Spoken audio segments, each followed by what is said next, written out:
this your card? No. No. Check under your foreskin. Okay, we're back. Oh, recording this again. Okay, we're doing Lyney's story quest. Doing Lyney's story quest today. I recorded this after I stopped streaming. Technically, this is the same day. Yeah, so we're gonna talk to plain old Lyney.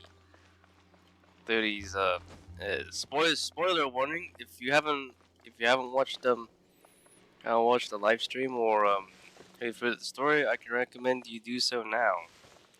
'Cause this is spoilers.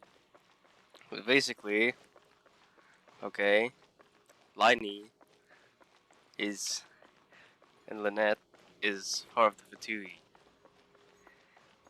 Yeah. Quit following me. Hey, isn't that Charlotte? I see. So you believe that this warning letter was sent by the Phantom Weasel? Absolutely. I've said it before and I'll say it again. The Phantom Weasel never acts as you expect. He must have faked his own death 10 years ago using a body double. Now that he's back, I'm sure the guards who worked on his case back in the day are in for a headache, but however this turns out in the end, the one thing it won't be is boring. Couldn't agree more. As a journalist, I'm gonna get a lot of mileage out of this one. Thank you, sir, for your time. Now, whom should I interview next? Huh? Hey! What a coincidence! Fancy meeting you here. Hello. Perfect timing. So, the Phantom Weasel's latest warning letter. What are your thoughts? Phantom Weasel. Yeah, this is the first time we're hearing of this one. Could you clue us in? Huh? Oh, sorry. Yes, this case is from a decade ago. I guess you wouldn't know about it. Well, not to worry. You're in good hands because I'm a professional. The story goes like this. 10 or so years ago, a phantom thief became active in the court of Fontaine. Known only as the Weasel. Nobody knew his true identity, and the authorities never managed to catch him. Oh no. Wow, cool! He sounds like one of those mysterious night burglars that you read about in novels. It's like a Deluxe. Precisely. Well, except the part where they actually have a good reputation. Our weasel targeted whatever people held dear, and no one was safe from his predations. He would just as soon steal a necklace from a rich merchant's safe as he would a toy doll given to a commoner child for their birthday. Sounds like a weirdo. I know. The phantom thieves you read about in novels rob the rich to pay the poor, but this guy did not discriminate. Unsurprisingly, this didn't work wonders for his public reputation. Every man and his dog wanted to see him behind bars. His dog? Yeesh. So, did they catch him? Not exactly. There's a good chance that the Weasel would still be at large to this day if it hadn't been for an accident 10 years ago. 10 years A ago? magician named Caesar fell to his death in a botched high-altitude escape performance. When the police went through his personal effects, they found a hoard of stolen loot and gadgets used for criminal activities. And that was how the Phantom Weasel's identity was revealed to all. Sure enough, thefts in Fontaine went down after Caesar's death. But today, 10 years on, the notorious thief has once again issued one of his warning letters and pasted it on the gate of the Opera Epiclese for all to see. Maybe. I had to squeeze through the the crowd death this morning to get a was photo a as soon as cover-up. I heard. Here, it's this one. Whoa. I don't know what it said, but it sounds interesting. So, this is the warning letter, huh? Let's see what he wrote. 3 days from now, when evening falls, I shall take from you that which you hold most dear at the Opera House, just as you did to me 10 years ago. How does this have to This do is, without a anything doubt, with life? a clear declaration of criminal intent. After years of laying low, the Phantom Weasel is back with a vengeance. What once seemed like an open and shut case has been blown wide open again. But why has he reemerged now, and what does he want? I sense an epic scoop, and I'm going for it. Uh-oh. If this thief will steal anything that other people value, does that mean even we might be targeted? Might try to nab you. But Paimon doesn't want to get kidnapped. Well, he'd have to go through you first. You would stop him, right? Okay, the people have spoken. It's clear that the public are very concerned about the Phantom Weasel's reappearance. Let's see, I've got a photo of the letter, my interview notes. Yep, that should be enough to form the skeleton of my article. It does feel like something is missing, though. Something exclusive. Who should I interview next? I need someone with a more concrete connection to the weasel. Is that who I think it is? Lyney! They just treat him as a regular old him. Magic, magician, Caesar, the Phantom Weasel! That's it! Let's go interview Lyney! You see, the original Phantom Thief Caesar was a magician too! And what do Phantom Thieves and magicians have in common? Persona They 5. have an air of mystery about them. Perhaps there's a connection there. I still need to Are play you that serious? game. I haven't finished What it. sort of a deduction is that? It's so bad. I'm not playing a My really good journalistic game. instinct tells me that an exclusive news story is beckoning. Let's go.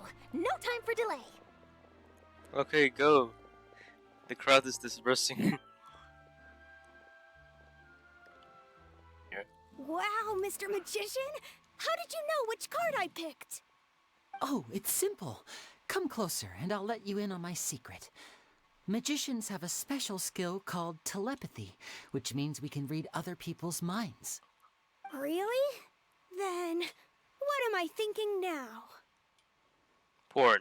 Well, first you need to relax, because I can see that you're clenching your fist in your mind, as if to say, no, I mustn't let him guess it. Aww. Yeah. And now you're getting a little flustered. You're trying to find a way to empty your mind, to think of nothing at all. But the more you try to hide a secret, the easier it'll come out. You snuck out from home today, didn't you? You told your family a little lie so you could come out and play. Now, that's not a good habit. You can tell? Oh boy, you really can read my mind. Of course. Oh, and that's the end of my performance. You should really be heading home. Remember to apologize to your family, all right? They must be worried about you. All right, got it. Bye, Mr. Magician.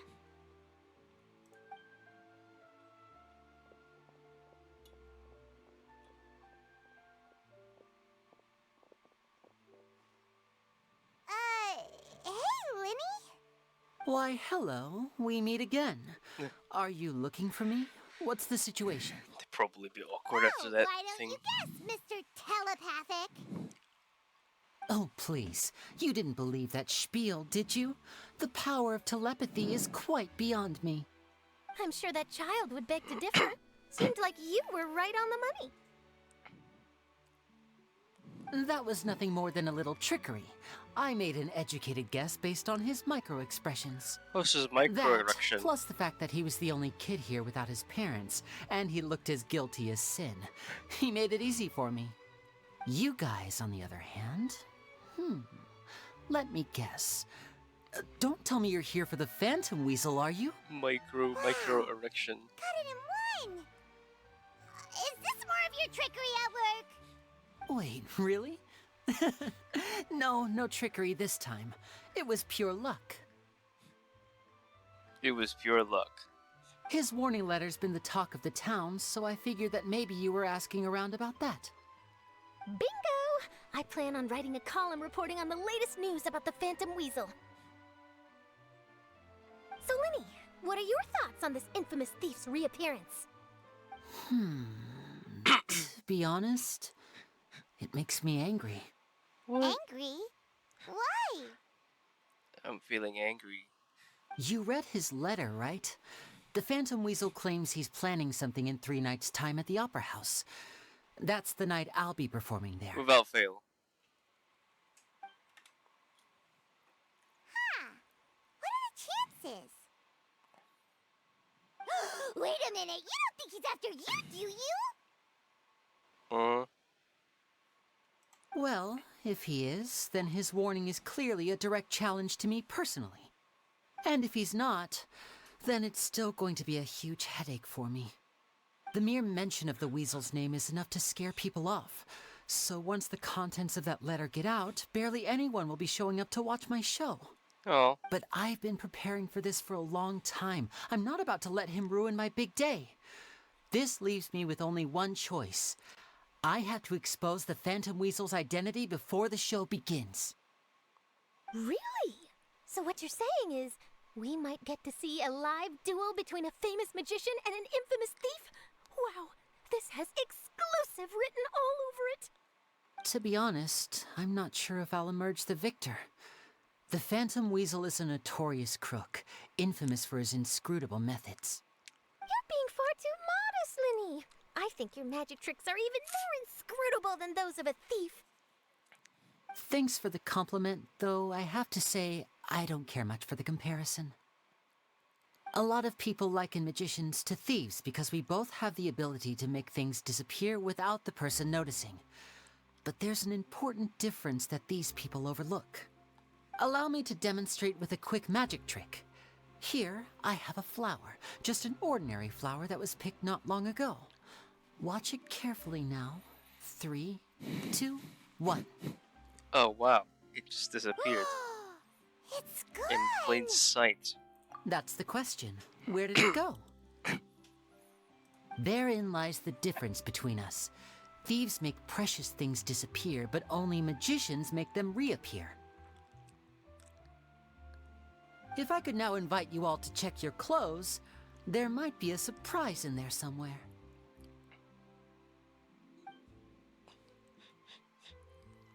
Oh wow. A surprise? Let me see!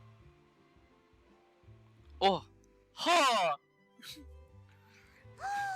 It's right there! But how? You haven't moved this whole time! What an outstanding trick! Sorry, Lyney, it seems that my previous praise was woefully inadequate. Clearly, magic is the superior art form to theft. Don't worry, I didn't take offense. I just wanted to take the opportunity to perhaps change some of the preconceived notions you might have about magicians. Since Caesar's death, a lot of people associate magicians with criminality. It can be quite frustrating. Looks like I killer can clowns. imagine. Coming back to your trick just now, might I presume that you are well versed in floral symbolism? For example, magicians often use rainbow roses in their flower-related performances to represent passion and romantic encounters. Yes. But you used a Lumidu spell, which, if I'm not mistaken, allude to separations. I'm curious to know if there was any deeper meaning behind this choice? Impressive knowledge. It's no wonder you're such a successful journalist. But I'm afraid I don't know the first thing about floral symbolism. I'm just in the habit of using Lumidu spells in my magic. It sounds like something I should look into, though. What? Is this I'll buy myself a copy of Fontaine's Floral Language Facts when I have some time. But it'll have to wait until this Phantom Weasel business is behind us. Well noted. In that case, this brings us to the end of our interview. I, for one, am looking forward to the final showdown between you and the thief. Please feel free to get in touch to update me on any further developments. Otherwise, I will of course see you at your show in 3 days' time. But let's hope the Phantom Weasel is caught by then. If there's nothing else, I'll be off. You've given me lots to work with here, and I've got no time to lose if I want to write that exclusive piece. I'll see you all later. Bye-bye! Walks away. Runs. So, Lyney, are you gonna tell us how you did that flower trick now? No. I'm afraid that's my little secret. Aww. Well, magicians are entitled to their secrets. But Paimon's really itching to know how it's done. You feel it too, right? So itchy. Not so itchy then, huh? Well, since you're so concerned, how would you like to serve as my temporary magician's assistants and help me investigate? Magician's assistants? Magician's That assistant? sounds Magician's fun. assistant? Assistants are technically magicians too. Also, it'll bring us one step closer to figuring out how that darn trick is done. Shall we go for it? We'll help you. Excellent. Thank you for putting your trust in moi. Moi. The first thing we need to look into is who Caesar really was. If he truly was the Phantom Weasel, that means that the weasel is dead, and whoever wrote this warning letter is just a copycat criminal. But if he wasn't the weasel? Well, that'll make things more interesting. It would mean that the weasel lives, and he's been laying low all this time in some corner of Fontaine. And if we're investigating Caesar, his fiancée Gemma is a good place to start. Word is that she visits the cemetery often, so I asked Lynette to wait for her there. We should make a move. Let's go and rendezvous with Lynette. I'm gonna sneak behind.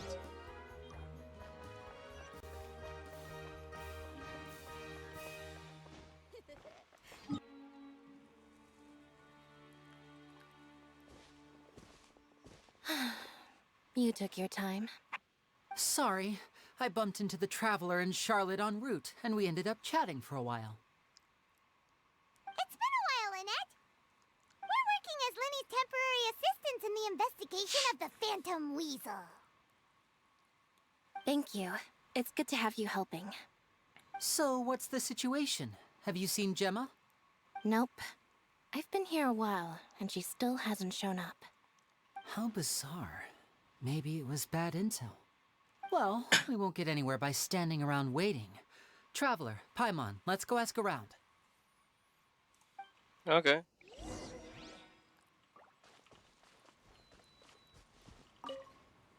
Balthazar. Excuse me, good sir. Do you by any chance know a Gemma? Gemma? You mean Caesar's fiance? Sure I do. What's this about? I'm just trying to get a hold of her because I need her help with something. I heard she comes here a lot. Yeah, she does. Poor thing. It's no secret why either. She's heartsick. Ever since Caesar passed away, she's been coming here once every week to clean his grave. Often she just sits there in front of his headstone, lost in thought. Sometimes she talks to herself. I asked her what she was doing once. She said she wanted to speak to him again. We'll join She him. knows he's gone and can't hear her from the grave, but she just likes to spend time there, telling her fiancé all about how her life is going.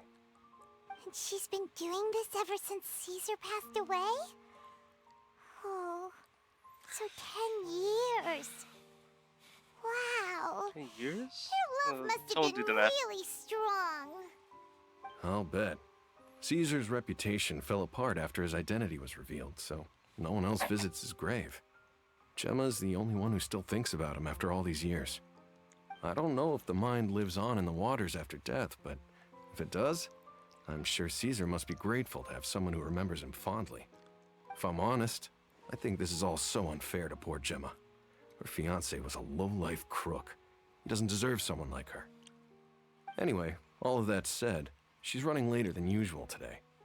Normally, she'd be sitting in front of his grave by now. I wonder if she's okay. Well, that's everything I know, I'm afraid. You might have more luck asking some other people. All right, well, thanks for sharing all of this with us. We'll keep asking around. You're welcome. I just hope she'll be able to move on one day. Ish.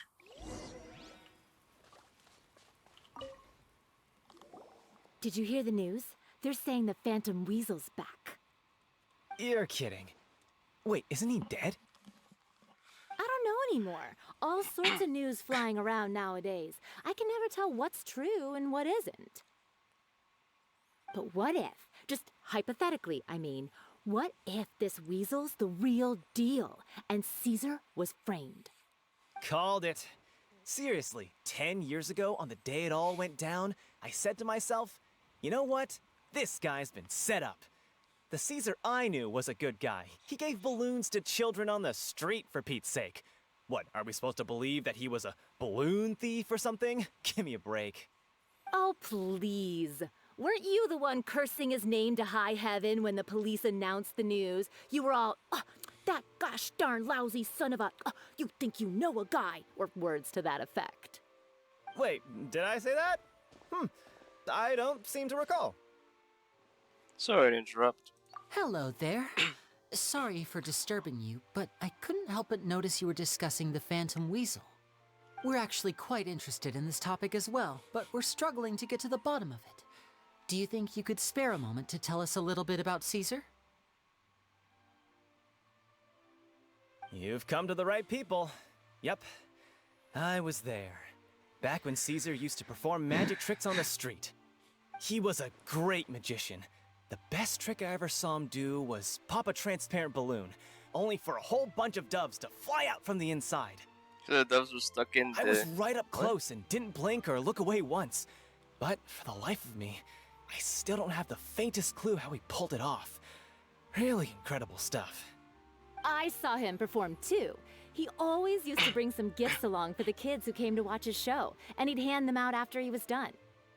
Sometimes, he even got the kids to write their wishes down, and then he'd make the items on the wish list appear in his next show. Huh. He doesn't sound like such a bad guy. But after he died, there were also rumors that he used the wish list to find out what was precious to people, with the intent to steal it later. As I'm sure you know, the Phantom Weasel would steal just about anything from anyone. Whatever the case, now that the weasel is back, Caesar's become a hot topic once more. I bet Gemma must be pleased. If Caesar's name gets cleared, maybe it'll finally give her some solace after all this time. No, speak of the devil. That's her over there. If you've got any more questions about Caesar, she's definitely the one to ask. She an old lady?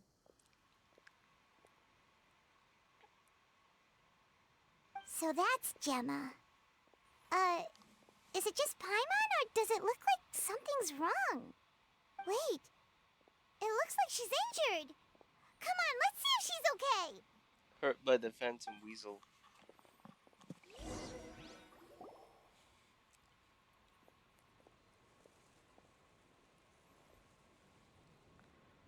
Hi there. You're Gemma, right? Yes. Who's asking? Don't be afraid, we mean no harm. It looks like you're injured. How bad is it? Thanks for your concern, but you didn't answer my question. Who are you, and what do you want with me? My name is Lyney, and this is my sister Lynette. My name's Paimon, and this here's the Traveler. We're investigating Paimon the is Phantom Paimon? Weasel. The Weasel posted a warning letter this morning. If he still lives, that means that Caesar was falsely accused. You knew Caesar better than anyone else. So if you're willing, we'd love to hear what you think about all this. I promise you can trust us. We won't hurt you. In fact, we'll do all we can to keep you safe. I never believed that he was the Weasel. Huh. I suspected as much. Okay, so going back 10 years, do you remember anything strange in the weeks leading up to the accident? Did Caesar have a falling out with anyone, for instance? No, not that I know of. Got it. All right, sorry for disturbing you. If you don't have any more questions, please leave. I want to be alone with him.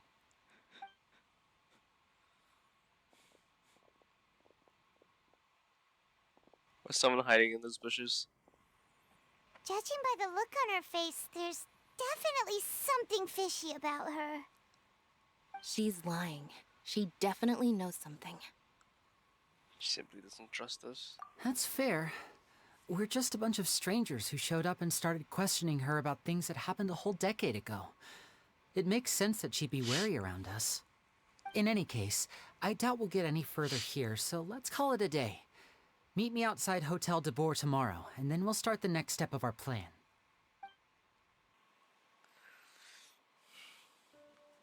Over here.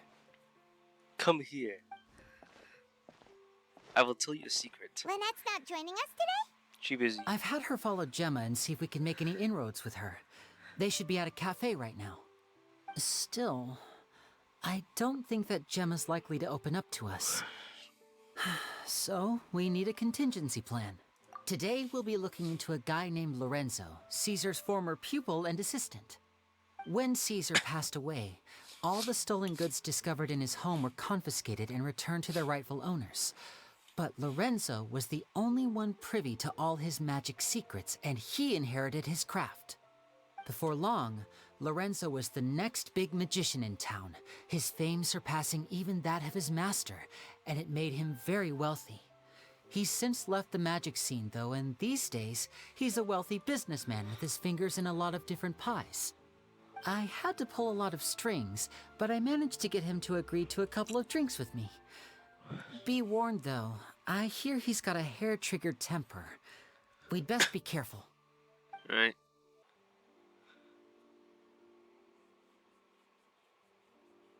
You neglected to mention that you were bringing 2 other people with you. My apologies. These 2 are my assistants.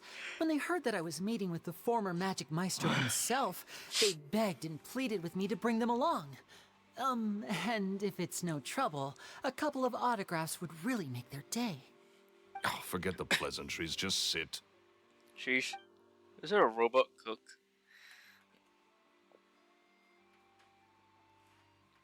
Did I just see a robot cook? Get a load of this guy. Forget the pleasantries, he says, but he looks pretty happy about Lyney stroking his ego. I only agreed to meet since we're both magicians. Do me a favor and cut to the chase. I have more important things to do than drinking. Much obliged, sir. As it happens, the matter I want to address is also related to magic. Yesterday morning, a warning letter from the Phantom Weasel appeared on the entrance to the Opera House. He claims to be planning something for the same evening that I'm scheduled to do a magic show there. As such, I believe that I may well be his target. I have to get to the bottom of this to ensure that my show can go ahead as planned. Naturally, any investigation into the Weasel starts with a few questions about Caesar, who... What is there to investigate? Caesar was the Weasel, and he's been dead for 10 years. So what if some sick creep thought it'd be funny to write a warning letter? It changes nothing. Are you trying to tell me you actually bought it? Please, sir, no need to get so worked up. I do concede that a copycat is but one possibility. Possibility? It's a fact, Lyney. Look, my patience is limited, so listen carefully while I'm still willing to put up with you. The Weasel is dead. Period. Everyone knows that, so do yourself a favor and quit this investigation. It'll lead you nowhere. Look, if this affects your magic show in any way, I will personally compensate you for any losses. Oh, sir, I'm honored, really. But this isn't about finances for me. My pride as a magician is what's at stake here, Lorenzo.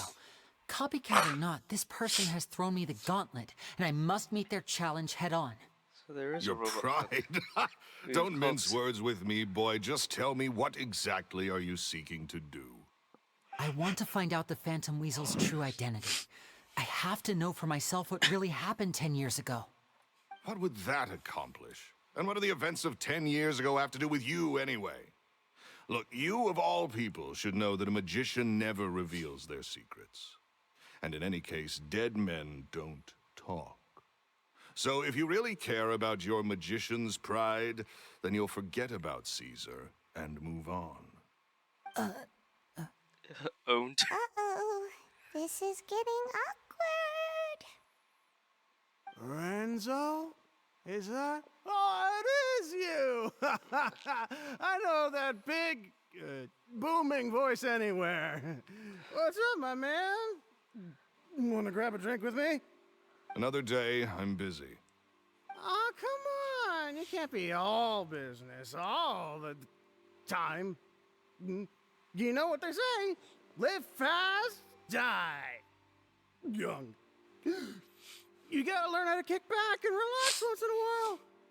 If I wanted your life advice, I'd ask for it. Now get out of my face and go be drunk somewhere else.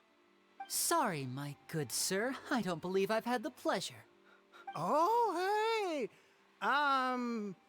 Edmondo. He and I are business pals. We worked together a bunch of times. This is your first time meeting him? Oh, he's always like this. Foul-mouthed and hard-nosed. Never heard a kind word out of this guy the whole time I've known him. And he wonders why he can't get a girlfriend, despite being, what, pushing 40, 30, something? Anyway, point is, a lot older than when he first got rejected by the girl he was into. And he's still into, from what I hear.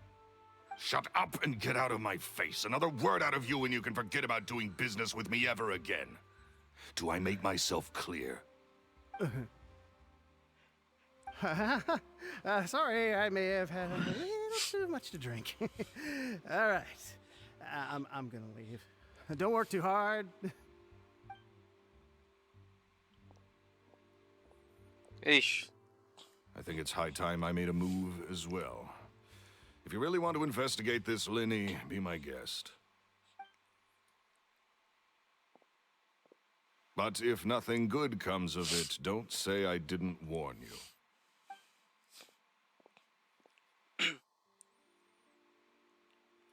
Well, that fell to pieces in a rather spectacular fashion. Any thoughts? Something strange. Totally. And what was all that about compensating you for your losses? Why would someone you just met make an offer like that? He's gotta be hiding something. And not like Gemma.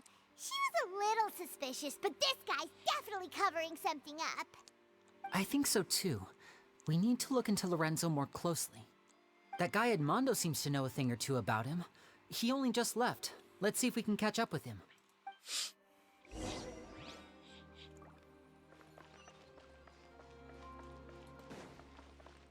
Bro, there are robot cooks in this day and age.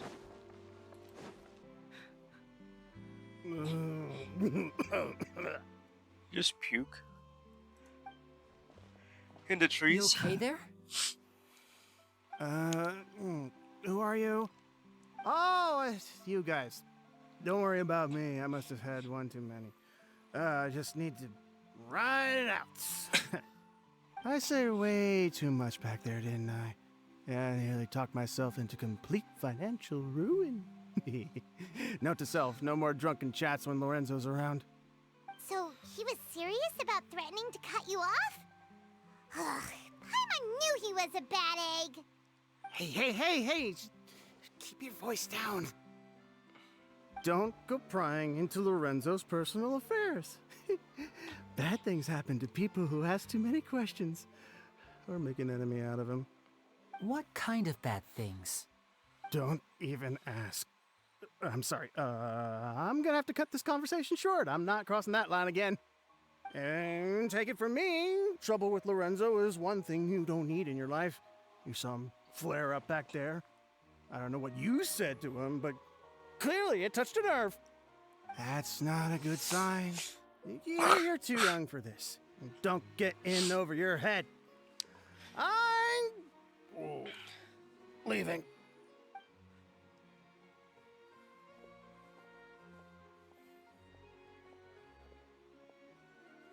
And there he goes. What do we do now, Lyney? Shh. I think we're being watched. Huh. Someone was listening in to our whole conversation. You see it? Don't say anything and don't look back. Any altercation in the city will attract the guards. We better take this elsewhere.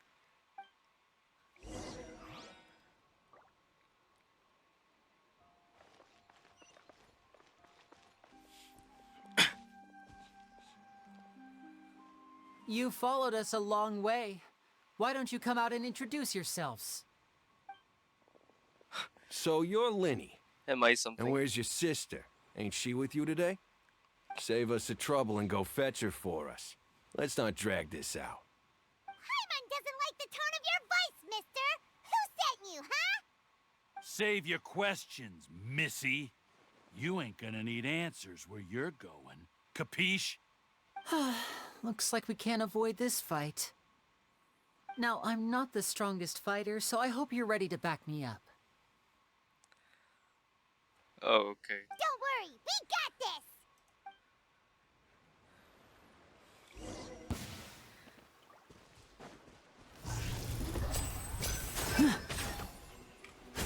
Disappear!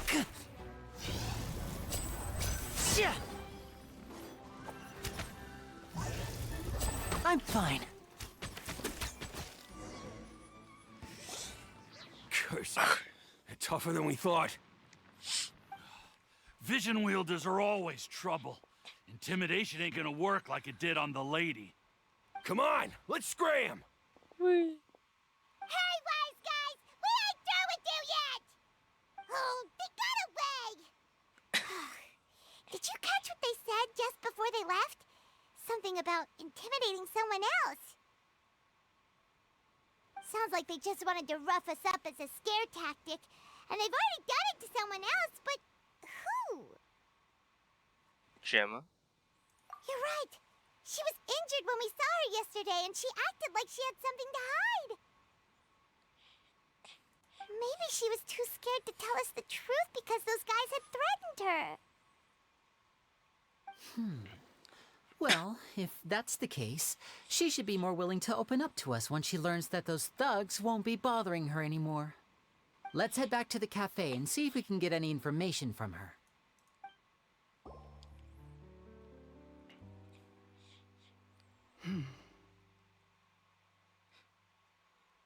The conversation hasn't, you know. Gemma? You again. What is it this time? We just ran into the men who've been threatening you, and we gave them a taste of their own medicine. So, you can relax now. We're here to protect you. What? Why? I didn't tell you anything. Why would they come after you? Sounds like they're no strangers to you. That's putting it mildly. I know them all too well, and I hate them with every fiber of my being. It's been 10 long years, and still every time I try to look into Caesar's death, they show up and warn me not to do anything stupid. How do I know I can trust you? Do you really think you can get to the bottom of it all? And why are you doing this? I'm afraid I can't reveal all the details just yet, but I can promise you this. I will expose the Phantom Weasel's true identity. Because you see, this is a personal matter of the utmost importance. I give you my word. Trust me. Okay. How can I help you? I've heard that Caesar used to have a magic workshop where he kept a lot of his personal effects. If possible, I'd like to take a look at them. Do you know where it is? The Fleuve Sonde.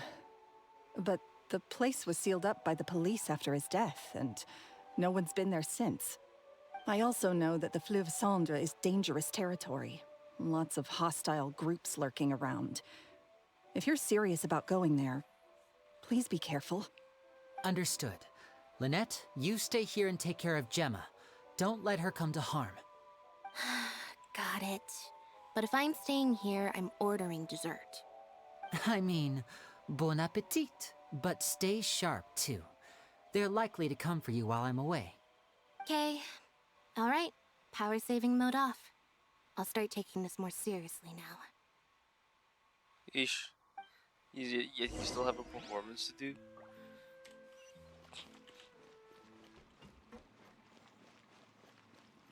Wow, his workshop looks pathetic. If Gemma gave us the right location, then the workshop should be right nearby. Huh. Looks like these boxes are blocking the entrance. Let's shift them away first. There we go. It should be just down here.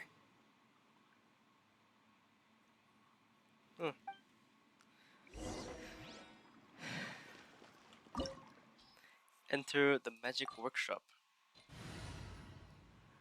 The workshop of magic, they say.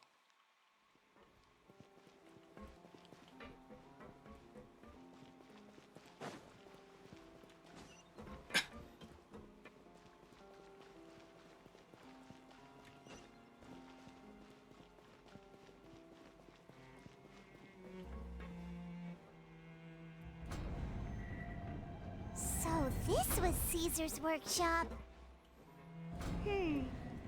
Nothing suspicious here, just normal magic props. Let's head in further. Hey, look at those balloons. What Oh. was that? Oh, Spooked is me. this one of Caesar's gadgets?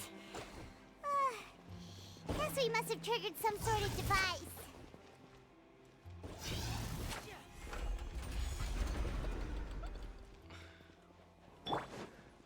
Everybody stand ears of the storm. We'll see about that. Out of the frying pan, into the fire. Step right up.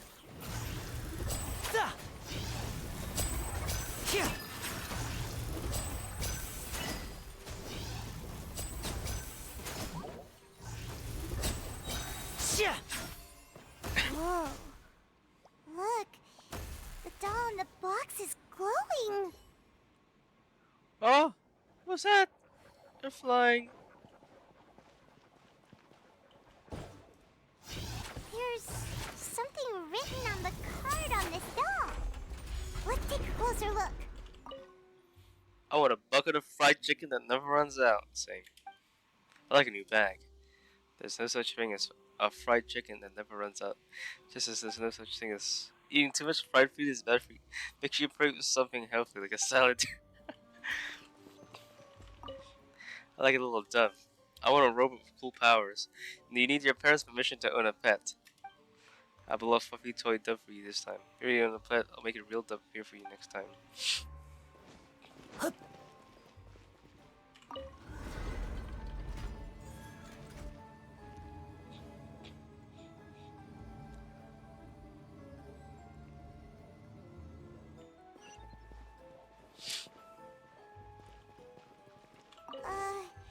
These magic boxes are moving. What do we do? One of them looks different from the rest. Let's investigate.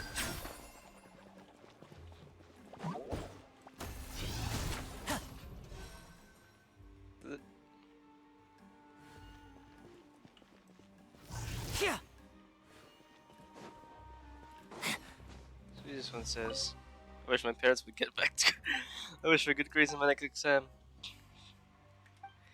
I want you to know that you can always share your troubles with each other, but some wishes need more of magic than they come true.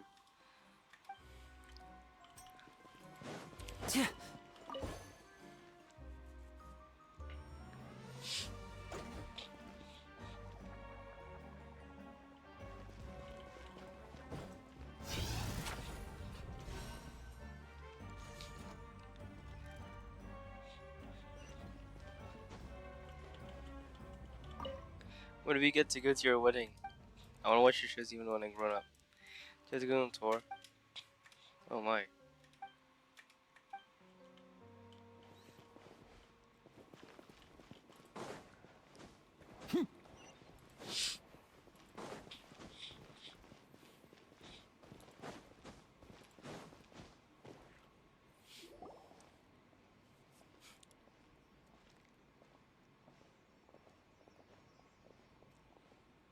That's weird. Have we reached the end already? There's nothing here. Maybe this was a wasted trip. This place seems a little too ordinary for a magician's workshop. There's a distinct lack of mystery. We've triggered quite a few devices on the way here. I'm starting to wonder whether Caesar built this whole place as one big, elaborate magic contraption. If so, then there must be more to this place than meets the eye. Maybe a hidden room somewhere. Aha! If I just move this book, then hopefully... and... presto! Whoa. A secret passageway! How did you know? I'm a magician too, and apparently great minds really do think alike. Looks pretty big inside. Let's head in and take a look around. The essence of magic.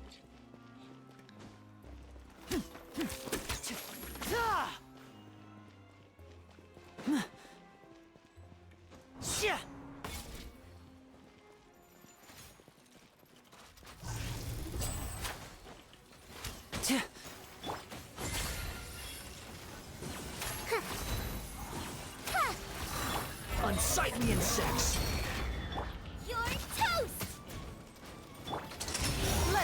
show on the road.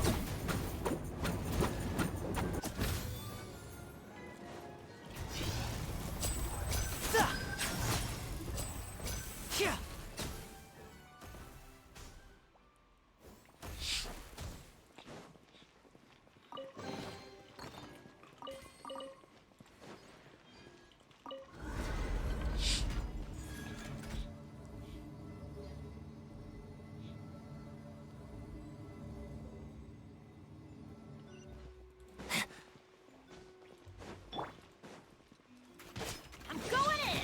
Truth repeats its course. Too late for regrets.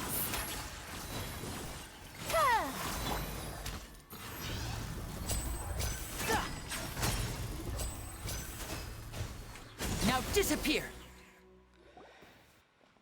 Why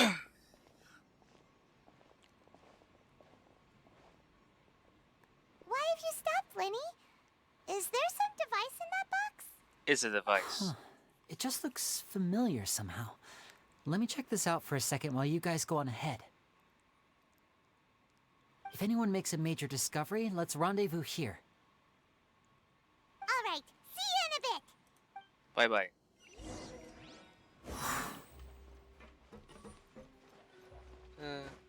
Alright, we're gonna solve the magician's puzzle, apparently.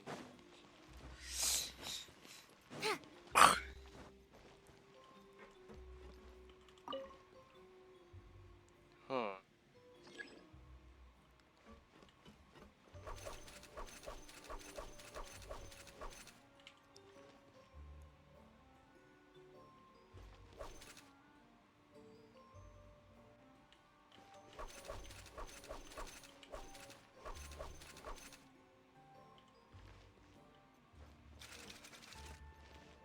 Looks like I failed. That's because the things keep moving, damn it!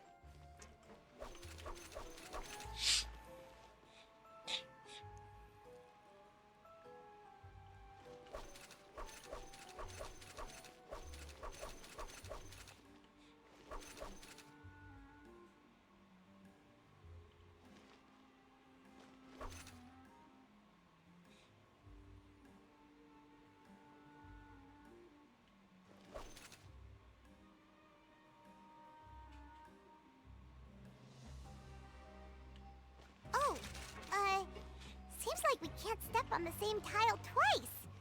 Guess we've got to finish it in one run, huh?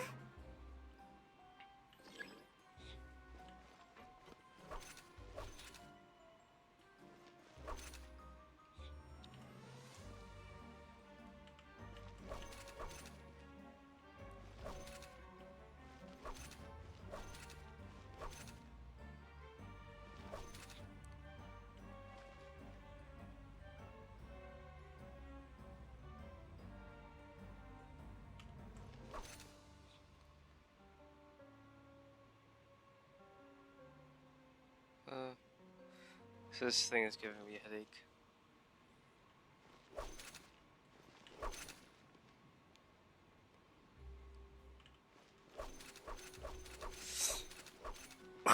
Oh my god!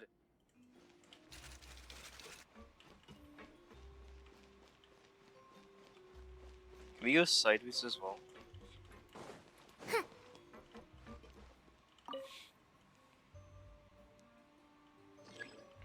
I think I know why. Figured it out already. What? Again.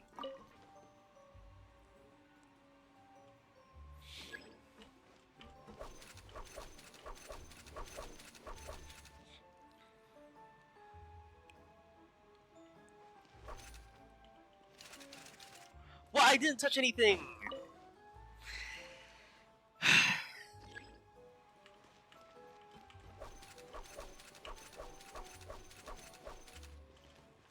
Okay.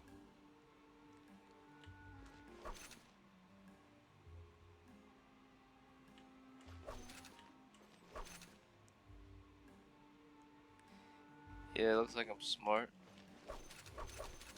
As hell.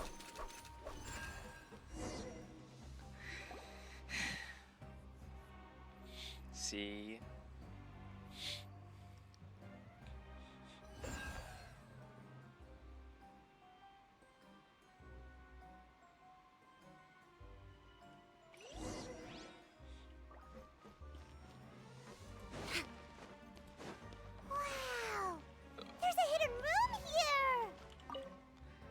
What's his diary say? This book's thick as a brick! Let's take a peek inside it, shall we?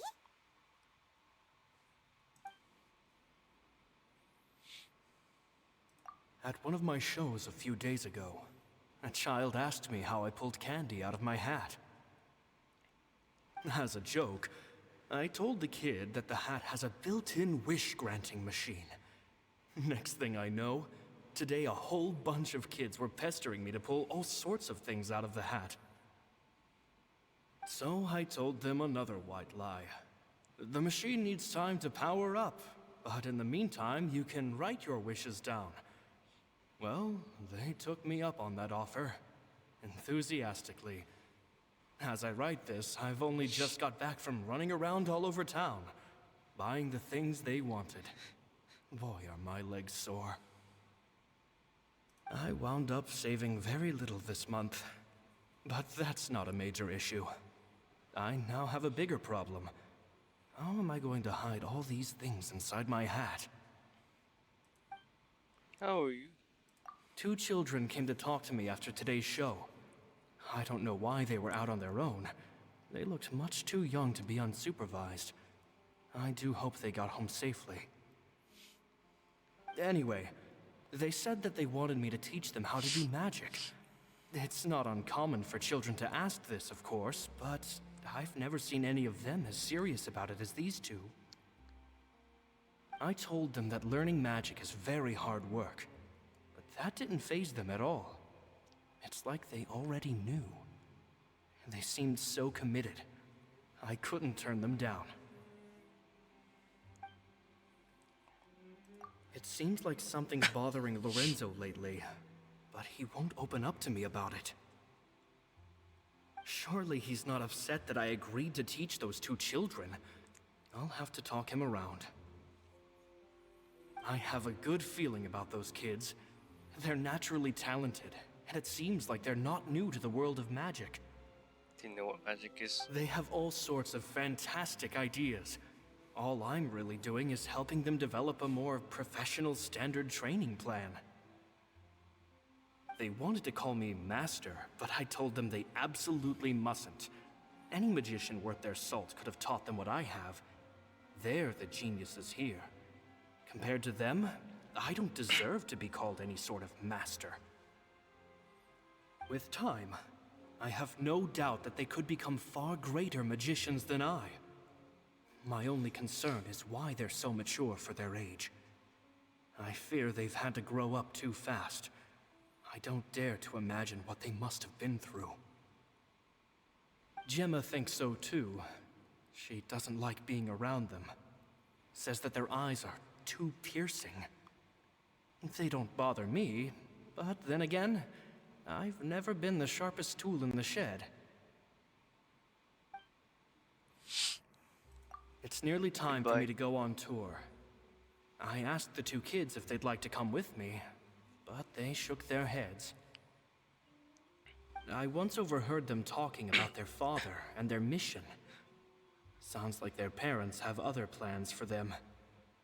I guess we'll be parting ways soon. It's only been 10 days since I first met them, but I think that I've gotten a feel for their personalities now. They're very tough, but also very cautious, and they trust no one but each other. This, I fear, is not a good habit to have. They hide things from me too. For example, when I asked them where they live and why they wanted to learn magic, they lied. That's the thing about children. Whenever they're trying to cover something up, it always shows somehow. I can sense that their lives have been hard, possibly even dangerous too. They're not like other children. It's a shame that I can't do more to help them. After thinking things over, I decided to tell them a bit about how I see the world.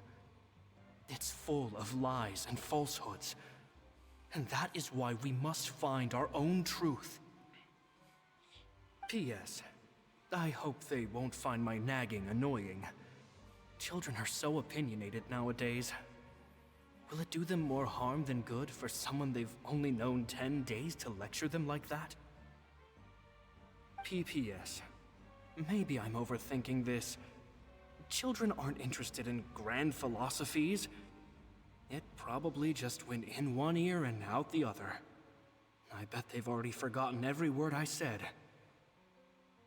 Oh, Caesar, Caesar. Just mind your own business next time. Okay. Two magic geniuses with a father and a mission, huh? Sounds a lot like he was writing about Lyney and Lynette, don't you think? So did they meet Caesar when they were kids? Let's go ask Lyney. Whoa. I like how they're cool with it. The whole Fatui thing.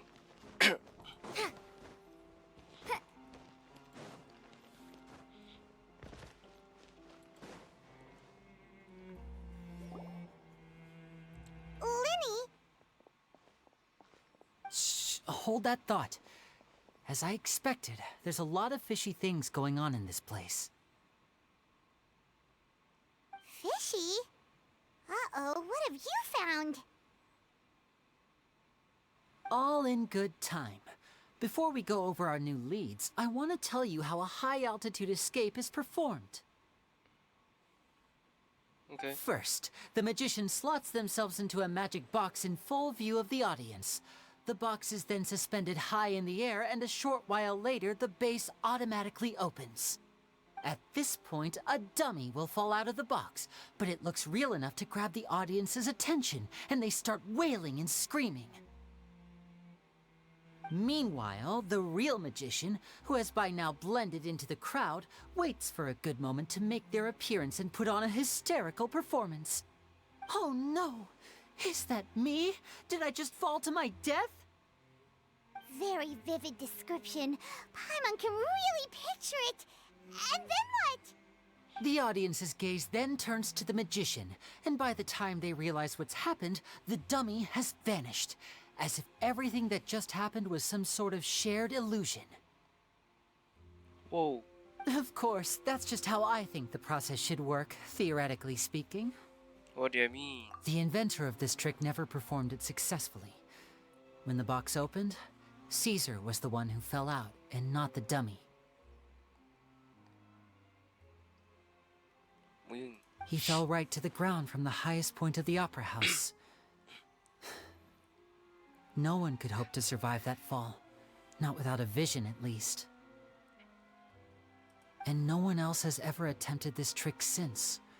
My understanding of how it works is just based on what I could gather from his notes and the relevant gadgets here in his workshop. So Caesar's famous high-altitude escape has never been done, huh? Paimon was about to say how cool it would have been to see it in person, but if it's that dangerous, it's probably for the best that no one else tries to do it. Wait a second. So if a dummy's supposed to drop out of the box, then where does the real magician go? How does he get out? Glad you asked. That brings us to the secret of said box. This box right here is the one that Caesar constructed himself to use in the performance, and it's not as simple as it looks.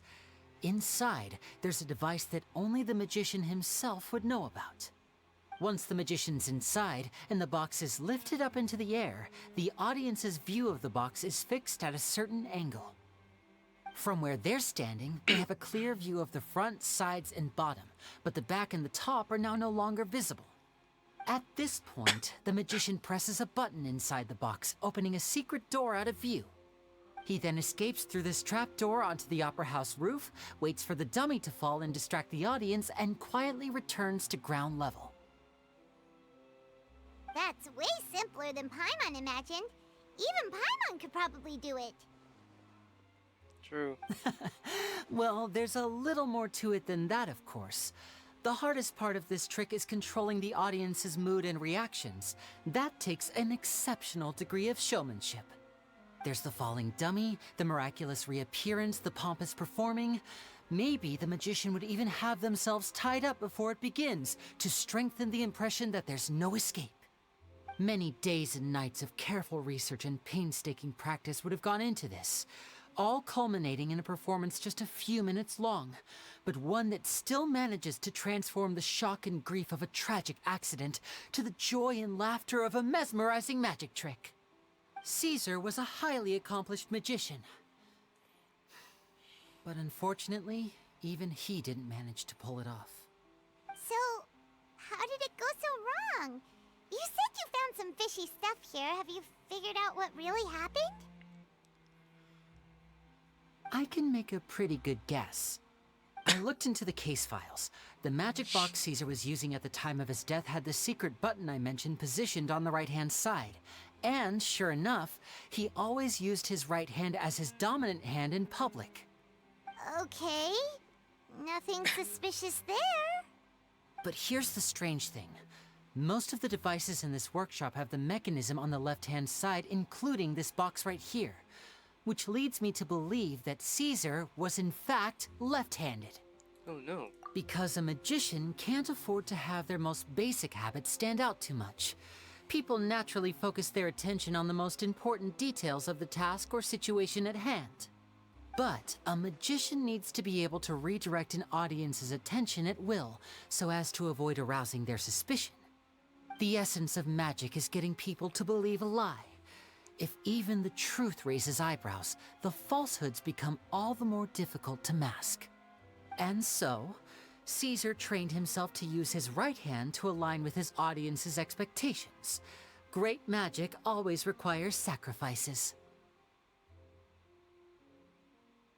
But in his most stressful and nerve-wracking moments, and when no one was watching, reflex would kick in and he'd use his left hand.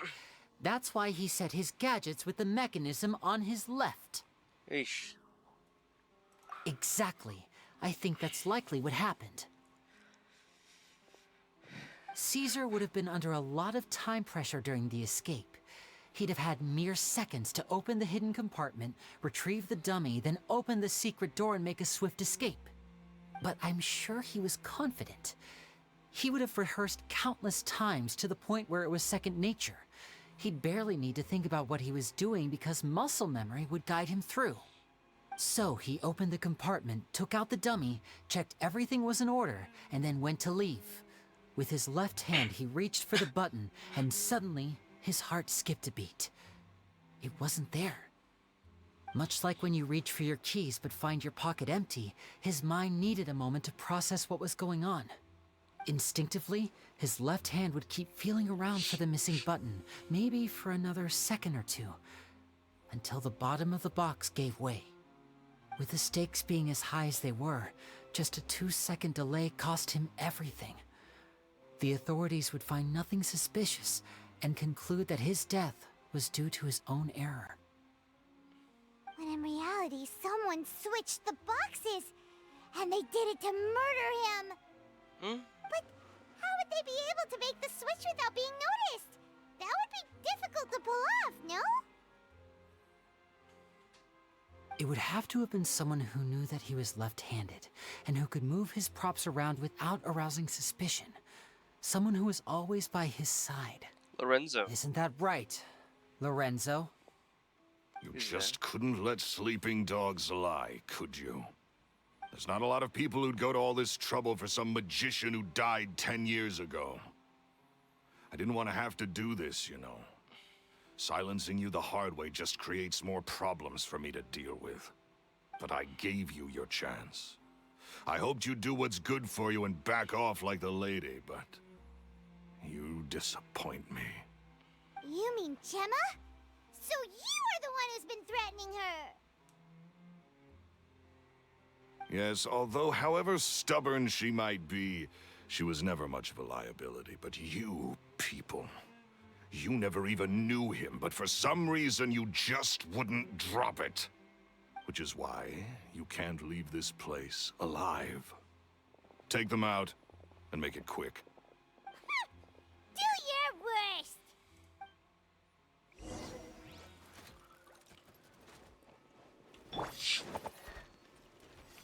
Nice and spicy! Let's light it up! And voila!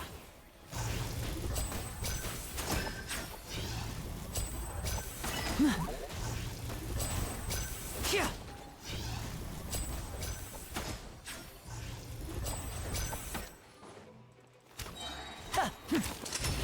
comes the finale.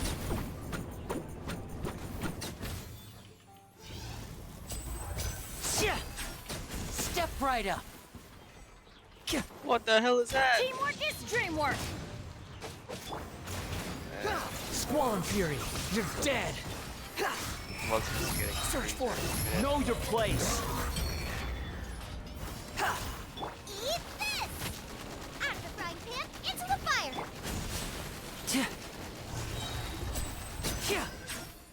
What the hell is that? It's just a machine gun.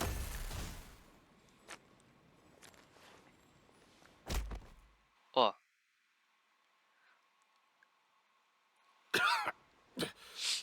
Oh, this is no cutscene. Kids are tougher than you look.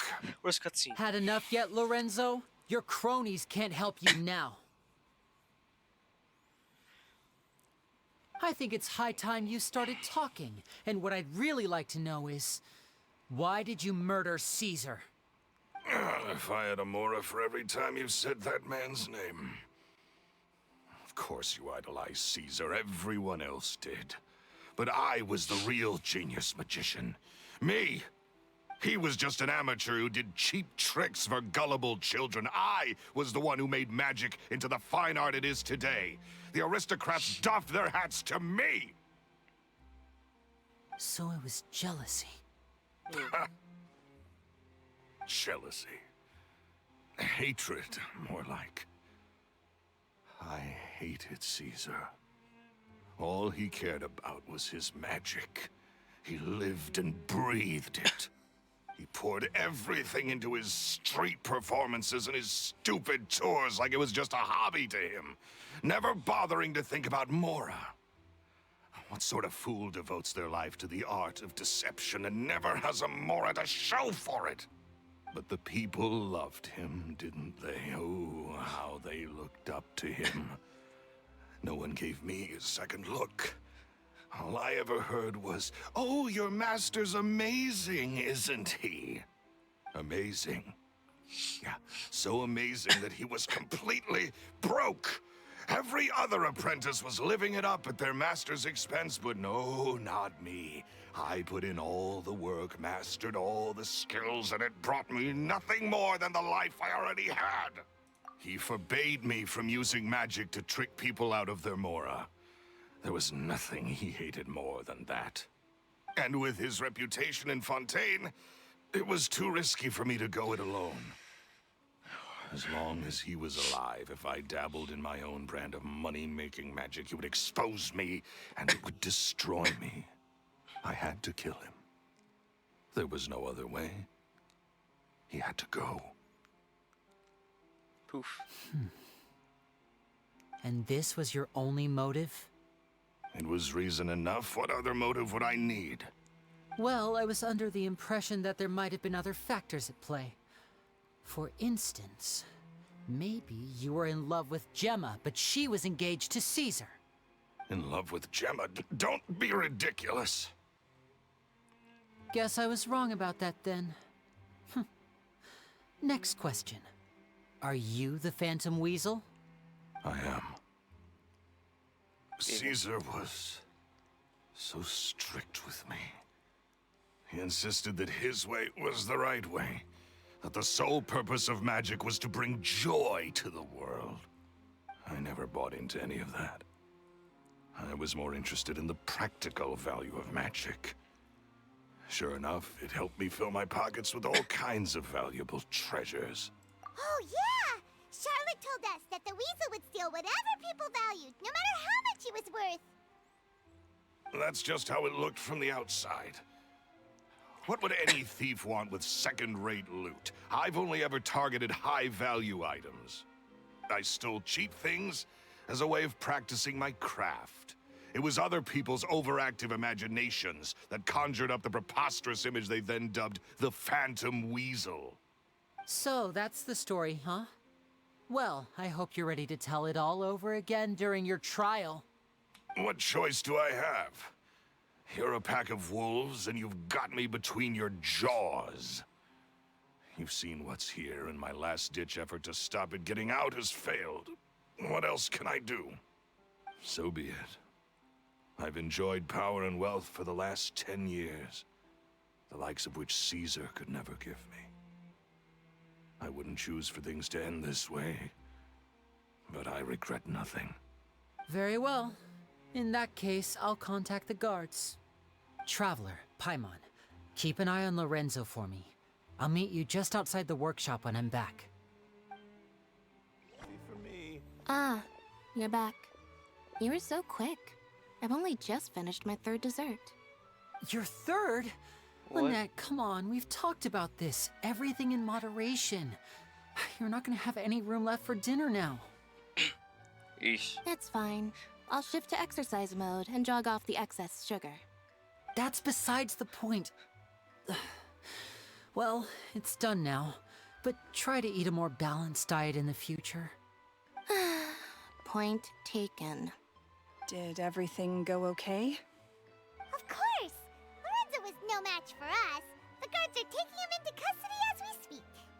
Gosh, that's amazing. I'm sorry, I still didn't know if I could trust you, but now it seems I can. Seems you can. I had my suspicions about Lorenzo, but I... It's okay, we understand. He did threaten you. Paimon would find it hard to trust strangers in your position, too. But you don't need to be scared anymore. Everything's gonna be okay. Sorry. Sorry. My emotions are all over the place right now. I've been waiting for this day to come for so long. I always wanted to report Lorenzo. He took all of Caesar's property, which I found suspicious, but I had people watching me all the time, so I couldn't risk looking into it. I was so afraid. I was scared he'd do something terrible to me, and then no one would be left to visit Caesar's grave. So I never had the courage to speak out. Thank you all. Truly. Thank you so much. Yay. We did it.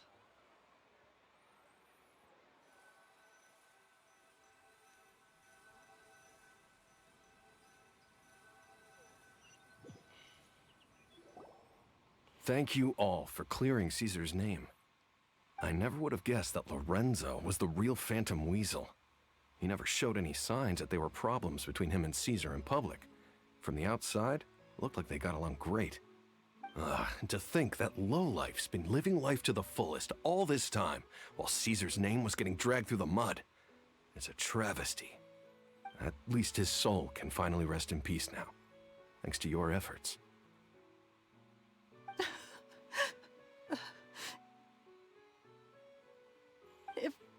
If only I'd realized before it was too late.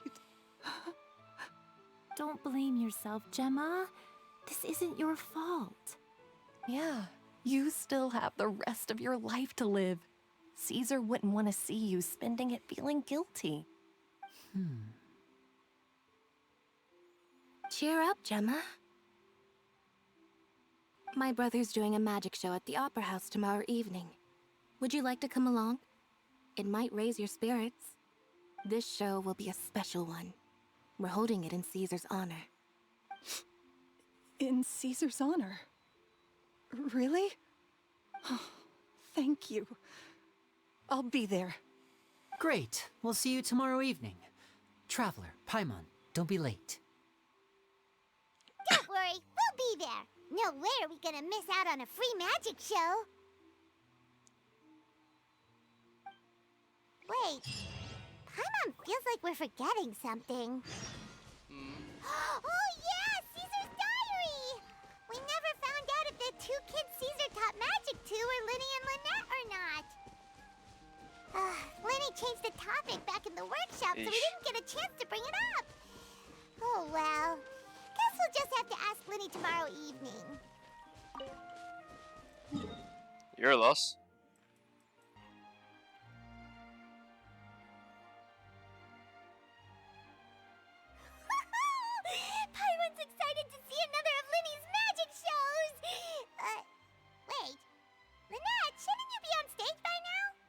Not this time. My brother's going solo today. Sheesh. So I'll be watching with you. Good evening, ladies and gentlemen. I hope everybody's ready because the show is about to begin. The great magician Lyney has prepared a spectacular show for us all tonight, concluding with an all-new grand finale that no audience has ever seen before. Wow! A new trick! Thank you all so much for coming. Now, prepare to join me on a journey through the mystical and miraculous.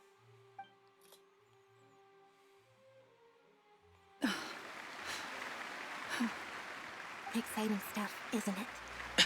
Yes, it's just... It reminds me of him. No wonder. Caesar was a famous magician too. So, how did you two first meet, Gemma? Well, I was out on the street once, and I saw him performing for little children. Children love magic, because they're willing to believe in things that can't be rationally explained. Caesar had this amazing way of bringing them into a dreamlike world. And somehow, I felt drawn to him too. So I went up and asked him to do a trick for me. Aw, that sounds so romantic. What trick did he do? It was with a flower. Yeah. He took it in his hand, snapped his fingers, and it magically appeared on my head. I was so happy that day. No one had ever given me a flower before that. Oh, that's so cute. Actually, now that you mention it, Lenny's done that one before. Is that right? Then I suppose he's a romantic at heart, just like Caesar. So let's treasure the time we have with him. After all, you never know when the people dearest to you might be gone. That's right. It's all over now. Paimon doesn't really know how to comfort you, but at the very least, no one's gonna be intimidating you from now on. You can breathe easy at last, right? Right. Yes, you can breathe easy now, Phantom Weasel. See? Even Lynette says... Wait, what? The Phantom Weasel? Lorenzo escaped? Where is he? What do you mean, Phantom Weasel? As Lyney once said, a performer's job is to commit fully to their role and put on a flawless performance for their audience. But once the bag of tricks is empty and the curtain falls, it's time to end the show. The spotlight is no place for someone with no more cards up their sleeve. It's been 10 years, Gemma. Aren't you tired of the grieving widow act? I think it's time to put an end to it. What are you talking about?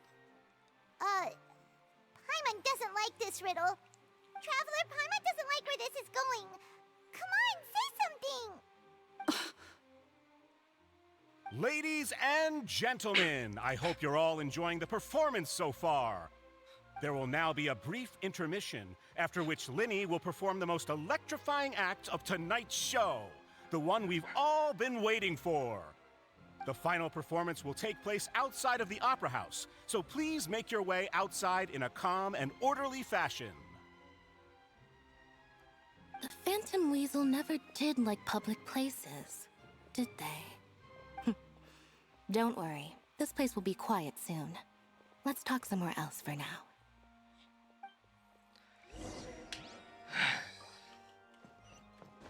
The truth.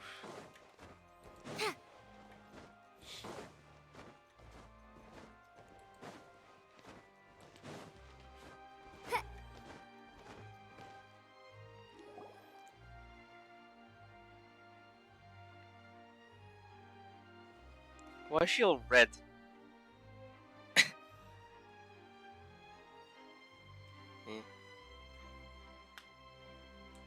Angry. Dear me, this is awkward, isn't it? And unfortunately, I'm all out of gadgets, so I'm afraid I can't do any tricks to liven up the mood. This is a big mistake for a magician to make, but thankfully, I do have a backup plan. Now, Who wants to hear a story? Lyney, don't we have more important things to address right now? Lynette accused Gemma of being the real Phantom Weasel a moment ago. Oh, what the heck's going on? All in good time. Magicians are good at guessing what people are thinking. I know the questions you want to ask. And as it happens, the story I'm about to tell might answer a few of them. Really? Well then, let's hear it! Paimon's dying of curiosity here! What's the Let's story? go back to the very beginning. A decade ago, when the Phantom Weasel was terrorizing the court of Fontaine. She never missed a target, never left a trace, and no treasure was safe from her thieving hands. But as her infamy grew, so did the readiness of the police, and her opportunities to act became ever fewer. Every day, she ran the risk of being exposed for who she was. Of course, she could not simply take this lying down, and before long, she found her ticket to freedom. She would create a scapegoat, a false weasel to close the chapter on her behalf. After weighing her options, she set her sights on a renowned magician, Caesar. After all, magic and theft shared enough similarities for people to buy the story when the truth came out. So then what? Being the master deceiver she was, the weasel easily earned Caesar's trust. Now all that remained was to frame him for her countless crimes. But as she was considering how to make her move, she noticed Caesar's aggrieved pupil, and a new thought entered her mind. Maybe I don't need to get my hands dirty after all. At her encouragement, Lorenzo tampered with Caesar's magic box, causing him to fall to his death. Afterwards, Lorenzo seized his master's property, and the weasel set about tarnishing Caesar's reputation. Two co-conspirators committed the perfect crime. Whoa.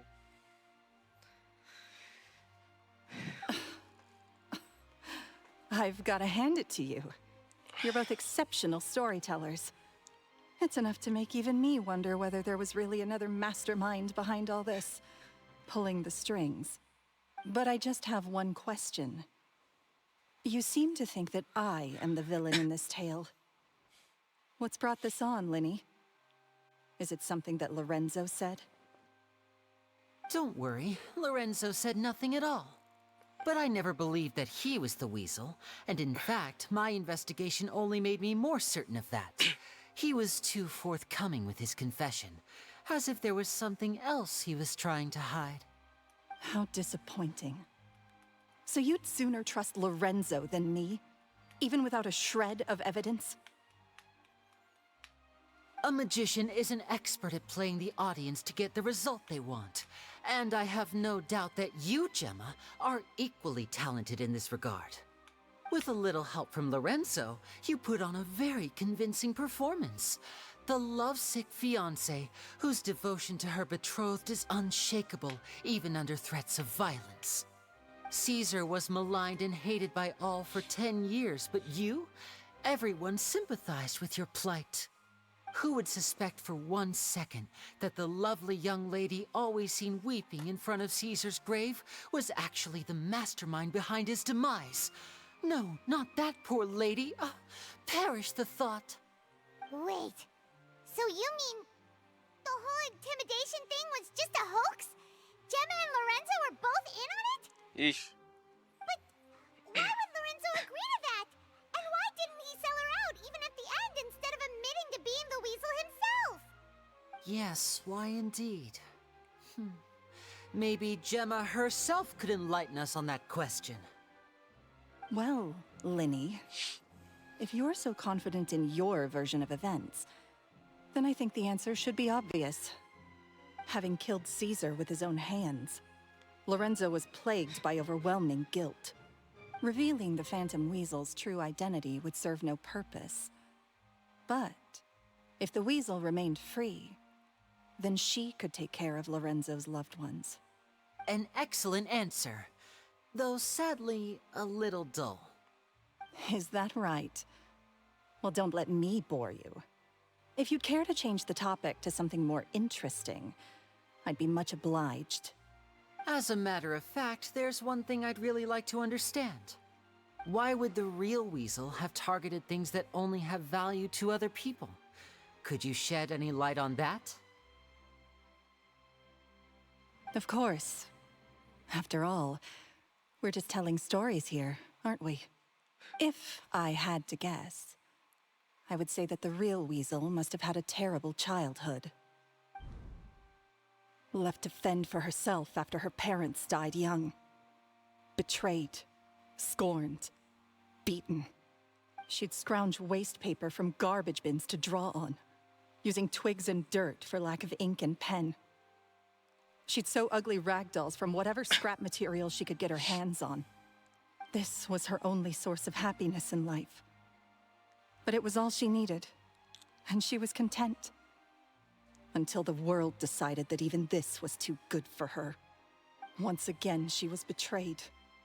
And this time, everything was taken from her. She felt like life was a miry pit that dragged her further down the more she struggled to escape. At that tender age, she should have been happy. Instead, she stood in the shadows and watched with envy as all good things in the world passed her by. This was a fate too cruel for anyone to bear. Her pain became a breeding ground for dark thoughts. Thoughts which festered and grew into a twisted solution to her troubles. I detest the happiness of others, in all its forms alike. I will rob them of everything they hold to be good and true, and it will fill the void in my soul. That's some pretty heavy stuff. Now it all makes sense. Does this story satisfy you, Lyney? Yes, it is quite to my tastes. Thank you for helping to clear up my confusion. So what was with the warning letter? Huh. That's right. What drove you to write that letter, Gemma? What were you trying to achieve there? Because without that, none of this would have ever come to light. She didn't write the letter. After 10 long years, I'd hoped that the Phantom Weasel would be consigned to the history books by now. But it seems like someone still wasn't ready to let her finally be at peace. Lyney. Or should I call you the Phantom Copycat now? Huh? You were the one who posted that letter outside the Opera House. But why?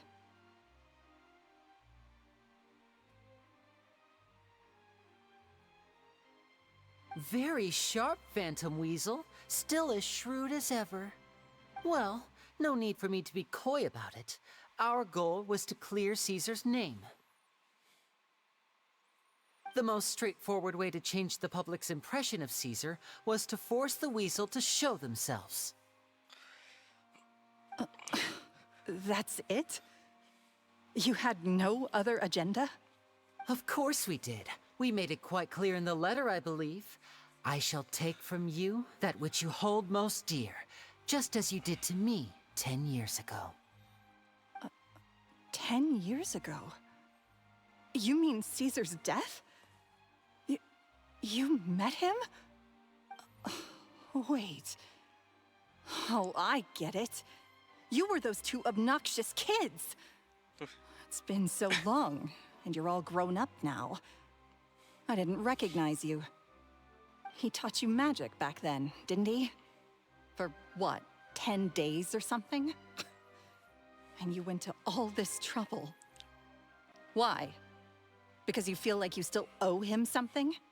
We remember all our debts, however great or small. 10 years ago, Caesar's reputation was torn to shreds, and his legacy was thrown out. 10 years on, and no one cares what the truth is anymore. But we did not forget, and so we came to find you. And? What exactly did you take from me? I'm still standing, as you can see. Lorenzo has admitted to everything. I'm free. Free? Do you really think so? Caesar once told me that even though the world is filled with lies and falsehoods, we must find our own truth. I think that applies to you too. Truth can take many forms. Prized possessions with nostalgic value, fervent hopes and dreams, and irreplaceable people. You got beat it. Life took many things from you, and those wounds never healed. When they ached unbearably in the dead of night, stealing became your way of numbing the pain. What are you trying to say? I'm saying that for the last 10 years, you've been living a rather uneventful life. Perhaps that's because you found something other than a life of crime to fill the hole? Back to Lorenzo for a second. He murdered his own master, played along with your act, and took pains to make sure any suspicion would be directed towards him. But what did he have to gain from all that? He knew who you were and the things you'd done, and despite that, he was willing to give everything up for your sake. He's the reason that you haven't felt the compulsion to steal in all these years. You're more than just accomplices in murder. You're the only real friends each other has. So I think you know, deep down, that he is the only truth you have in your life. But that truth is gone now, and I guarantee you, you'll never see it again. Congratulations on your freedom, Gemma. Sheesh. Your freedom will cost you dearly. From now on, you'll be all alone in a world full of lies and falsehoods. I do hope you'll be able to bear it. You've still got a long life ahead of you after all. Gather round, one and all. The time has now come for the amazing Lyney to perform his final act in tonight's show. I'm sure you're all wondering what he has planned for the grand finale. Well, wonder no more, for the answer is a death-defying high-altitude escape. A high-altitude escape? I'm sure you all remember the magician Caesar. This was the very trick that led to his fatal fall, after which he was dubbed the Phantom Weasel. But we have now learned that Caesar was wrongly accused, and that the real Weasel has now confessed to their crimes. Guess that's my cue to leave. Whew. I've been practicing this one for ages now, but I'm still a little nervous. Traveler, Paimon, I hope you enjoy the rest of the show. There may be a lot of people watching tonight, but you alone are my true witnesses.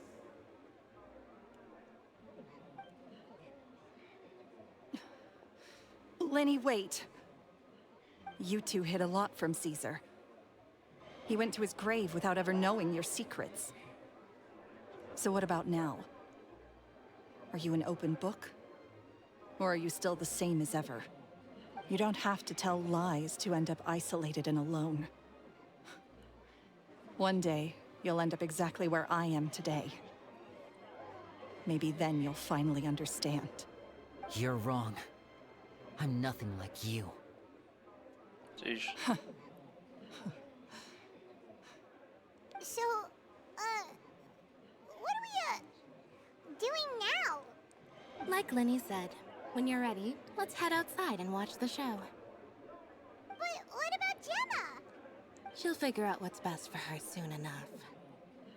Oh, and if you'd like to see Lyney after the show, you know where he'll be. The usual haunt. All right. Well, let's go and watch Lyney's finale then. This trick's a pretty dangerous one, but he should be able to pull it off, right?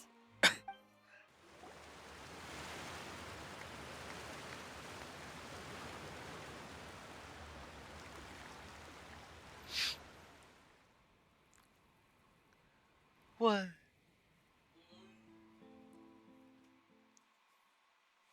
Magic should be mysterious, surprising, and defy logic. Magic is hard work. Every single movement has to be practiced thousands of times. It's alright. We're used to that.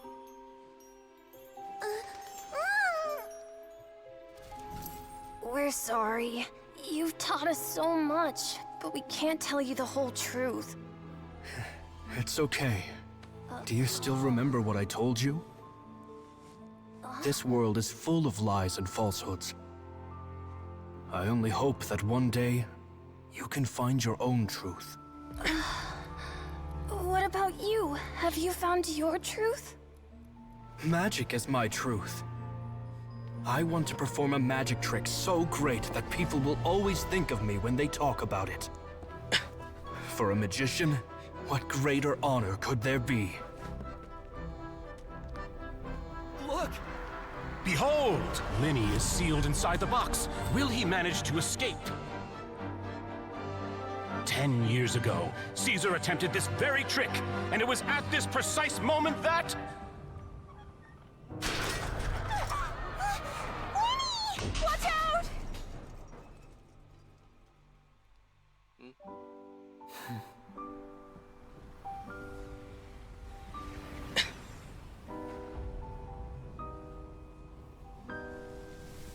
Mysterious. Surprising. They are in some... And logic-defying. Isn't that right? This honor belongs to you, Caesar.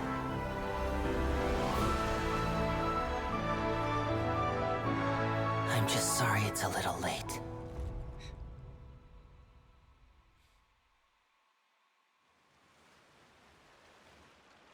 Did you see that? 1 minute he was falling, and the next, he turned into flowers. How could he possibly have done that? How mysterious. I didn't blink once. He just vanished right in front of my eyes. What a heart-stopping magic show! This was really worth the trip. Caesar's name has finally been cleared, and Fontaine's new star magician Lyney has fulfilled a wish on his behalf. Oh, I couldn't ask for a better grand finale. It will make a great headline for the Steambird tomorrow, even if I do say so myself. Whew. Looks like everyone really loved Lyney's grand finale. Wow, where is he? Paimon doesn't see Lyney anywhere. Where'd he go? Oh, Lynette said he'd be waiting for us at the usual hunt. But, where is that? Oh, you mean the one where Caesar's buried? Yeah. Yeah, that's probably it. This whole magic show kinda seemed like Lyney's way of saying goodbye to Caesar. So it makes sense that that's where he'd be afterward. Alright, let's go look for him there.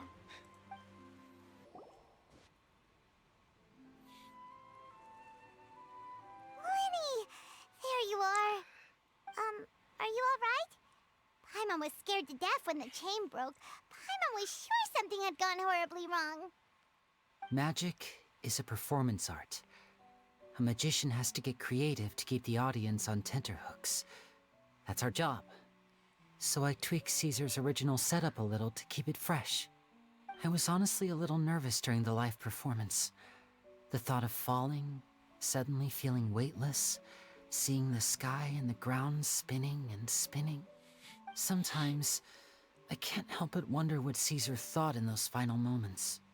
Did he regret taking Gemma and Lorenzo on? Or did he believe that it was his own slip-up right until the end? You know, Paimon's been wanting to ask you about something ever since we were in Caesar's workshop. You learned magic from Caesar once, didn't you? When was that? After I joined the House of the Hearth. To be honest, Lynette and I had an agenda when we approached him. I told you about my past before, remember? As a young boy, I survived by secretly learning magic from street performers. I'd watch their tricks and try to figure out how they were done. But I quickly realized that observation alone could only get me so far. What I saw was the polished final performance, but the rigorous training they put in behind the scenes remained invisible to me. I needed to learn how to improve my sleight of hand, hone my misdirection skills, and make niftier props. We were gifted enough that we'd made some progress by ourselves, but without proper guidance from a professional magician, we quickly plateaued. So that's why you sought Caesar out? Yes, we figured there was no harm in asking, but it took us by surprise that he was so willing to teach us. In all, we only spent 10 short days together, but he was very good to us. By contrast, we hid so many things from him. For instance, when he asked why I wanted to learn magic, I answered, it's my passion. But in truth, there was already a lot more to the story by then. After being taken in by an aristocrat for our magic talent, then betrayed soon after, this was no longer about me doing what I loved. What amazed me was how the lie escaped my lips even as I was hesitating over whether to tell him the truth. Trust is a beautiful thing. Sadly, I'd forgotten how to trust by then. Lyney. Still worried about the way I feel? You really are a gentle soul, aren't you? But don't worry, I'm used to it now. From the mansions of the elite to the house of the hearth, lies and selfishness have followed me and Lynette everywhere we go. After Caesar went on tour, we became busy with our missions. The next we heard of him was that he'd fallen to his death, and was now declared to be the Phantom Weasel. That night, I remembered his smile. But as I lay there, I didn't know what to say to him. To keep secrets is to put up walls. The longer you keep them up, the less you let people in. Then, one day, you look around and realize your life is like an empty auditorium after a show, full of seats once occupied by all the people who left. But I guess that's the price we have to pay. You only realize how much someone really meant to you when you lose them completely. That's why I was so confident this would hurt Gemma. Because I felt it for myself. Sheesh. Yeah, cheer up, Lyney. We've had to say our fair share of goodbyes during our journey, too. But whatever happens, Paimon always believes in what tomorrow brings. Delicious food, fun toys, and the traveler by my side. Paimon just needs to focus on things like this, and all the unhappy stuff goes right out the window. You know, Traveler, doesn't that kind of make you Paimon's truth? Exactly. It's the same for me and Lynette. We are the truest thing each other has in the world, and nothing can replace that. Life has taken plenty from us, like it did from Gemma. But at least it left us with each other. That's what gave us the strength to get through the darkest days. That's why the darkness never consumed me, and why it never will. Maybe we live in the shadows too, but we remember every precious ray of light that shines through. All right, time to lighten this conversation up a little. What did you think of the show tonight? Were you happy with it? It was amazing! Paimon just wishes we hadn't been so distracted with the Gemma situation. We spent most of our time in the Opera House just talking and pretty much missed the entire first half of the show. Lyney, could you do just one more trick for us? One more. Whoa, that's a bit of a tall order, I'm afraid. The show's just finished, so my sleeves are decidedly card-free right now. Aw, come on! Surely you can think of something. The Lyney Paimon knows can do anything if he puts his mind to it. Oh, all right then. I'll give it a go, but only because it's you. Watch closely. I have a flower in my hand. You liar! There's nothing in your hand! We ain't going along with this! Huh? My goodness, you're right. But I could have sworn I brought one here with me. Don't worry, you always Okay, improvise. try this. Count down with me. 3, 2, 1. 3, 2, 1. Now, have another look around. Maybe the flowers appeared somewhere else. Really?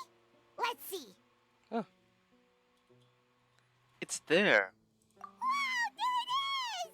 Oh, this is a different flower from the last time, right? This one's called, oh yeah, a rainbow rose. But more importantly, Paimon has to know how the trick is done. Please, Lyney, pretty please! Well, if you want to learn magic, you'll have to start by addressing me as teacher. Fine. Please, teacher, please!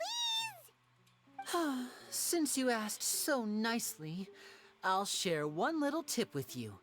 Namely, the student of magic cannot solely rely on others being prepared to reveal their secrets. You have to observe, think, and find the answers for yourself.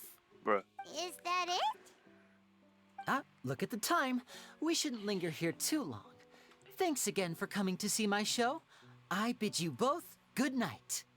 Okay. I look forward to seeing you again. Bye-bye. All right, fine. See ya. Shall we head back now, too?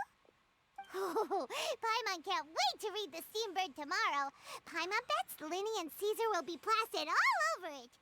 Let's head to the Steambird's offices tomorrow morning and see what we can find out. I'm very sorry, Charlotte, but my sister and I are quite busy today. I'm afraid we'll have to decline this interview. Oh, please, Lyney, I'll only take a moment of your time, if you would be so kind. Huh? No. What's happening here?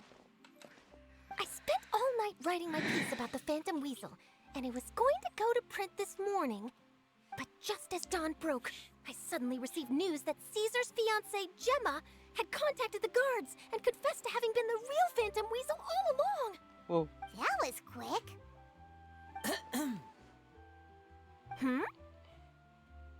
Too late, bro. That was quick, you say? It sounds like I've got some catching up to do. Please, fill me in. Whoops. Aha! My instincts did not lead me astray. You do have something to hide. Gemma turning herself in must have something to do with Lyney's performance last night. Maybe watching my high-altitude escape trick reminded her of a better time with Caesar, and she could no longer ignore the voice of her conscience. Huh. Okay, then. Wait, no, there must be more to it. If that's all it took for her to have a change of heart, how did it take her 10 whole years? Well... I'm gonna have to distract her somehow. Oh, I remember now. You and Gemma were nowhere to be found after the show. What happened between you? Quickfire question. Where did you all go after the show? Oh, we went to the cemetery and Lyney did a private magic trick just for us. Actually, glad you mentioned it, because that reminds Paimon, guess what? Lyney started using rainbow roses in his tricks. What? I don't recall ever having received a rainbow rose from you myself. Is this supposed to mean that they're more important to you than your own sister? No, I just, What now? Oh, did Paimon say something wrong again? This is getting pretty awkward. What do we do, Traveler? Seems like this interview wasn't meant to be. Well, never mind. There's always next time. Forgive my persistence, but when there's explosive news waiting to be found, I can't turn away. The news about Gemma has already made waves, and I'll stop at nothing to get to the bottom of it all. Apparently, one of the things she said to the guards was that her final wish is to see Lorenzo one last time. There's clearly a web of complicated relationships there. Can't blame me for being curious. All right, I guess I'll leave you to continue the rest of your conversation in peace. Bye for now.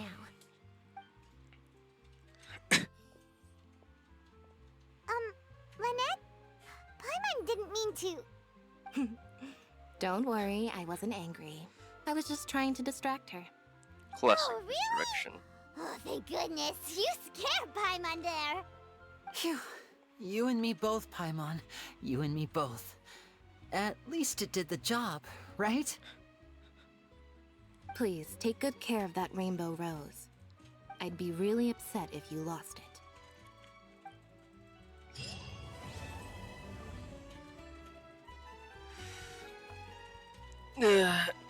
Oh, good. I'm so flabbered.